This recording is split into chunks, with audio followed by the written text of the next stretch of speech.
Today I'm going to help you do your income tax calculation. Most of us don't understand how to do your own income tax calculations, and then we end up somehow not doing our tax planning properly. So let's start taking with an example.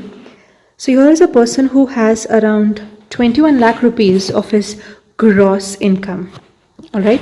And in his salary slip, there are certain non-taxable components which I have listed here. So it includes telephone allowance, newspaper allowance, house rent allowance, employer's contribution to NPS, which could be 10% of his basic salary.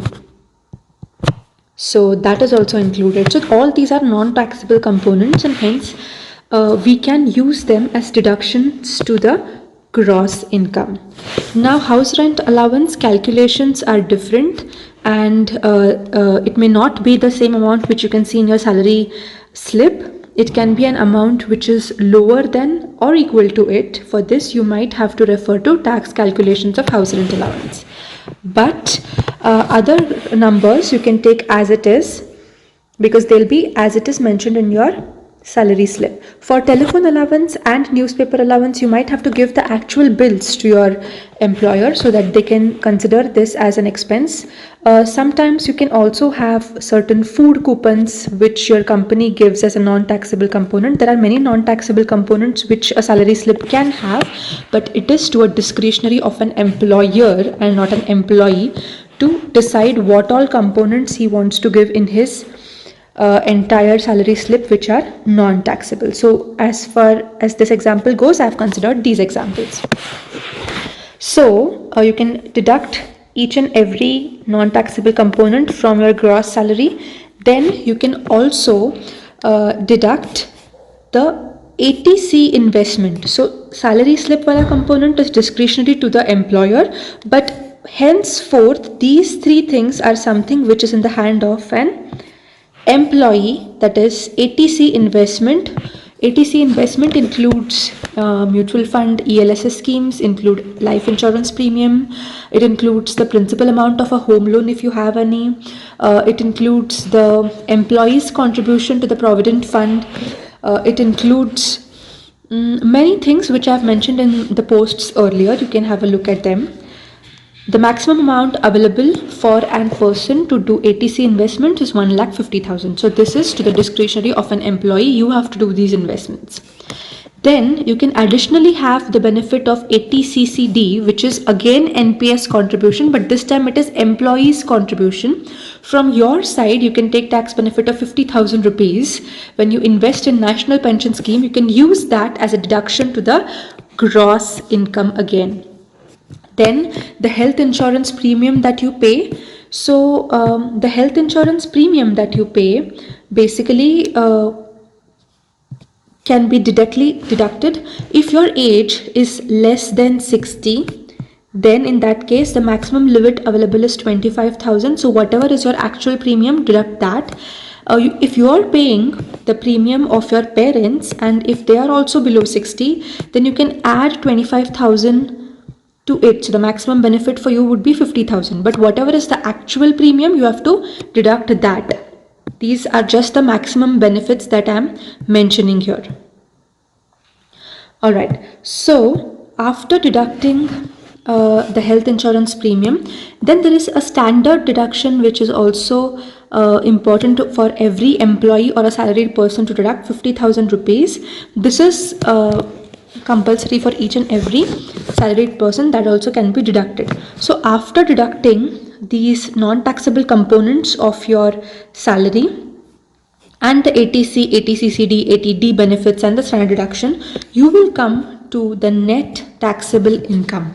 So this is the component on which the actual tax calculations will take place. In this case, the component has 21 lakh gross income has reduced to 14 lakh rupees after doing these deductions. Hence it is called as net taxable income.